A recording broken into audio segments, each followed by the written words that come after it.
Have you ever wondered if there is a precise and practical guide to achieving inner peace and enlightenment?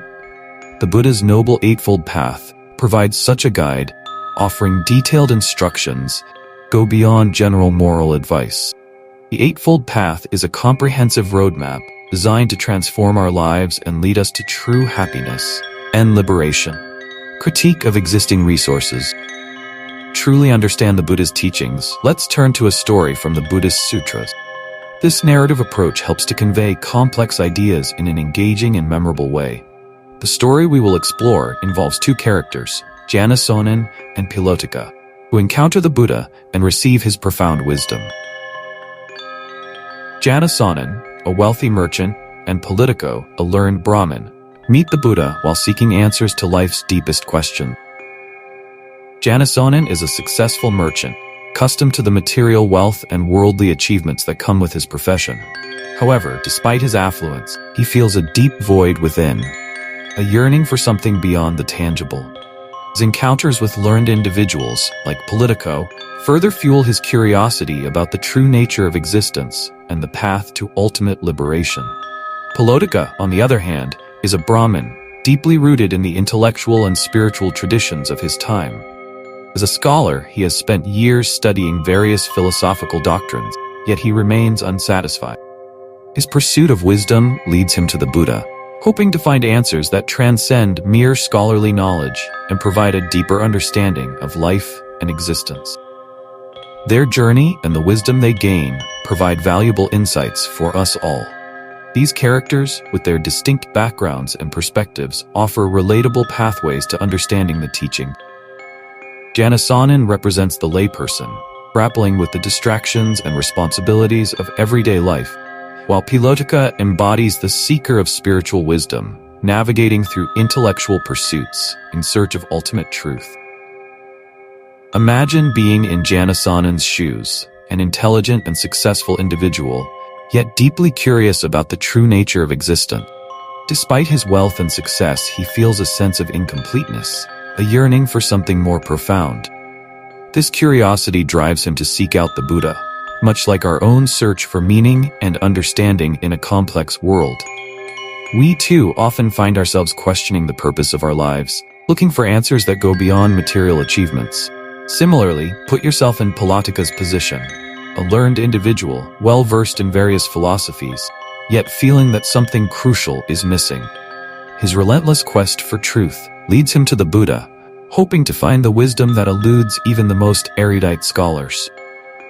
This mirrors our own intellectual pursuits, where we seek knowledge and understanding, but often feel that true wisdom is just beyond our grasp. As Janussonin and Politico engage with the Buddha, he begins to teach them through the powerful elephant footprint simile. This analogy illustrates how the verification of the Buddha's wisdom requires a thorough and patient investigation, much like tracking an elephant through the forest, its footprint. Just as a skilled hunter follows the signs left by an elephant to ensure it is the real animal, not a deception, a seeker of truth must meticulously examine and verify each aspect of the teachings. The Buddha explains that just as the largest footprint in the forest belongs to the elephant, the Noble Eightfold Path is the most comprehensive and profound path leading to enlightenment. This simile serves to convey that true understanding and wisdom come from careful observation, personal experience, and diligent practice. One must not take teachings at face value, must investigate and experience their truth directly. The elephant footprint simile emphasizes the importance of experiencing the truth firsthand. It's not enough to accept teachings blindly. One must investigate and verify their validity through personal experience. This principle is central to the Buddhist path, encouraging a balanced approach of faith and critical inquiry. The Buddha's emphasis on direct experience and personal verification encourages us to engage deeply with the teachings, rather than merely accepting them as doctrine. This approach fosters a deeper, more personal connection to the teaching. It aligns with the modern scientific method, where hypotheses are tested and validated through experimentation and observation. Similarly, the Buddha invites us to test his teachings through our own experiences, to see their efficacy and truth for ourselves. This process not only builds confidence in the teachings, but also leads to genuine understanding and wisdom. Introduction to the Noble Eightfold Path. The Buddha then introduces the Noble Eightfold Path, outlining its components: right view, right intention, right speech, right action, right livelihood, right effort, right concentration, and right mindfulness. Each element builds upon the other, creating a holistic approach to spiritual practice. The path is divided into 3 sections: wisdom, ethical conduct, and mental discipline. Right view and right intention form the foundation of wisdom. They involve understanding the nature of reality and aligning one's intentions with the pursuit of truth and compassion. Right speech, right action, and right livelihood constitute ethical conduct. They guide individuals in cultivating moral behavior, ensuring that their actions do not cause harm and are in harmony with the principles of nonviolence and integrity. Right effort, right concentration, and right mindfulness represent mental discipline. They focus on developing the mind through meditation and mindfulness practices, leading to heightened awareness and profound insight. The Noble Eightfold Path is not a linear progression, but an interconnected framework where each aspect supports and enhances the others. Practicing the path holistically transforms the individual, leading to a balanced and harmonious life, and ultimately to enlightenment. Restraint of the senses. The Buddha continues, the seeker cultivates restraint of the senses. Upon seeing a form, or smelling a smell, or hearing a sound, or tasting a flavor, or sensing by touch, or thinking a thought, he never grasps at the experience. He develops no interest in the experience that might lead to attachment. He notices that whenever he is unmindful of his senses, desire arises. After desire, discomfort and suffering follow. This teaching emphasizes the importance of mindfulness and non-attachment. By practicing restraint of the senses, the seeker learns to observe experiences without getting entangled in them. This prevents the arising of desire, which is the root cause of suffering according to the Buddha's teachings. It highlights the principle that unmindful engagement with sensory experiences leads to a cycle of craving and dissatisfaction. Practice of mindfulness and concentration. The seeker cultivates mindfulness, becoming aware of his posture and the movements of his body. At all times, whether eating or defecating, working or resting, he remains mindful. Whether he speaks or is silent, wakes or falls asleep, stands or sits, he is always present and aware. Mindfulness is a central practice in Buddhism, emphasizing continuous awareness of the present moment. By maintaining mindfulness in all activities, the seeker develops a profound understanding of the nature of the mind and body.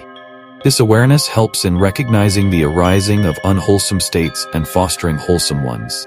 Having perfected his livelihood, speech, and actions, having cultivated restraint and mindfulness, the seeker finds a secluded spot. After his meals, he retreats to that place. He sits down, crosses his legs, holds his body erect, and devotes himself to mindfulness. He encounters the 5 hindrances and overcomes them one by one. The 5 hindrances: desire. He is attacked by desire, but he lets go of it. Anger and ill will. He overcomes them through compassion. Drowsiness. He cuts through it with alertness. Anxiety and restlessness. He stills his mind. Doubt and uncertainty. He abandons them. These hindrances are obstacles to meditation and concentration. The seeker learns to recognize and overcome them through persistent practice and mindfulness, preparing the mind for deeper states of meditation. The 4 jhanas. In another sutta, the Buddha compares the untrained mind to a fish out of water, flapping about on the ground. We chase after thoughts, sensations, and emotions, as if the next one will bring us what we desire. Such a mind lacks the mindfulness and concentration needed for true insight. The 1st jhana. The seeker enters and remains in the 1st jhana. He experiences the delight of withdrawal, accompanied by directed thought and evaluation. This is like a large elephant footprint. But still, it is early to conclude there is a bull elephant in the forest. The 2nd jhana. As directed thoughts and evaluations subside, the seeker enters and remains in the 2nd jhana. He experiences the delight of composure and one-pointed awareness.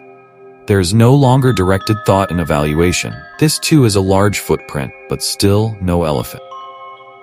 The 3rd jhana. With the fading of delight, the seeker enters and remains in the 3rd jhana. He is at peace, mindful, and alert, and senses pleasure with the body. This is the third elephant. The fourth jhana. Finally, with the abandoning of pleasure and pain, the seeker enters and remains in the fourth jhana. He experiences peace and mindfulness without either pleasure or pain. This is the fourth elephant footprint. Even now, the experienced hunter does not conclude there is a bull elephant in the forest. He does not conclude that Gautama is truly self-awakened, that he teaches the true path correctly, and that his disciples practice rightly. Notice how the Buddha continuously warns us not to grasp at sublime states of consciousness. Remember this whenever you yourself become fascinated by a spiritual experience. That experience might be a beautiful step along the path, but do not confuse it with the destination. Completing the path. The path now seems complete. We started with right view and right intention, where the seeker understands he must devote himself to the Dhamma and does so. This is the wisdom section of the path, activated upon contact with the Dhamma. We continued with right speech, right action, and right livelihood. This is the ethics section, the outer expression of the path. Finally, we arrived at right effort, right concentration, and right mindfulness. This is the section of mental discipline, where the path turns inward. So if all elements are present, why does the Buddha say the seeker has still not discovered the bull elephant? Because the path is not a line, it is a circle. Like any circle, it is complete only when the end meets the beginning. The three higher knowledges. After passing all stages, the seeker returns to the wisdom section. However, this time he does not receive wisdom second-hand. He experiences the Dhamma himself. This is known as the three higher knowledges. These are experiences of insight accessible only to a mind that has been trained and purified to perfection. It is difficult to make sense of these experiences. It is much easier to label them as supernatural or dismiss them as hallucination. But we should refrain from judgment. The truth is, we are unqualified to draw any conclusions about the higher knowledges. To do so would be like a young child thinking she knows what being an adult is like. Without having walked the path leading to the knowledges, it is best to remain critical, but open-minded. Direct insight into the Four Noble Truths. This final section of the path culminates in direct insight into the Four Noble Truths.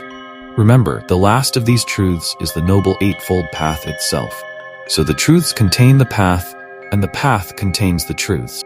Together, they complete the wheel of the Dhamma, where practice must be wise and wisdom must be practiced. Now we will end with the Buddha. Here is how he describes the completion of the path. With his mind concentrated, purified, and bright, the seeker directs it to the recollection of past lives. He remembers 1 birth, 2 births, 3 births, 100,000 births. He realizes, there I had such a name and such an appearance. Such was my experience and such the end of my life. Passing away from that state, I re-arose in another. In this way, he recollects his many past lives in detail. With this insight, his divine eye opens. He sees beings passing away and reappearing, and he discerns how they are inferior and superior, beautiful and ugly, fortunate and unfortunate in accordance with their karma. He sees how beings with wrong view and wrong action get reborn in planes of deprivation. He sees how beings with right view and right action get reborn in heavenly worlds. He sees all this cycle and the law of karma that rules it. Finally, the seeker discerns through direct experience the Four Noble Truths. He comprehends dissatisfaction, and he comprehends the way leading to dissatisfaction. He comprehends Nirvana, and he comprehends the way leading to Nirvana. All these are also like large elephant footprints. Still, the seeker does not conclude there is a bull elephant in the forest. He does not conclude Gautama is truly self-awakened and teaches the true path correctly, and his disciples practice rightly. But his heart and mind, having gained wisdom, become free from craving, free from becoming, and free from ignorance. With this freedom, he realizes birth is ended, the holy life is fulfilled, the task is done. Nothing remains for this world. This is the large bull elephant. Only now does the seeker understand. The completion of the path is not just about intellectual understanding or even profound meditative experiences. It is about the complete transformation of the heart and mind, leading to the end of suffering and the realization of nirvana. This is the ultimate goal of the Buddhist path. the true understanding that comes from direct experience, leading to liberation.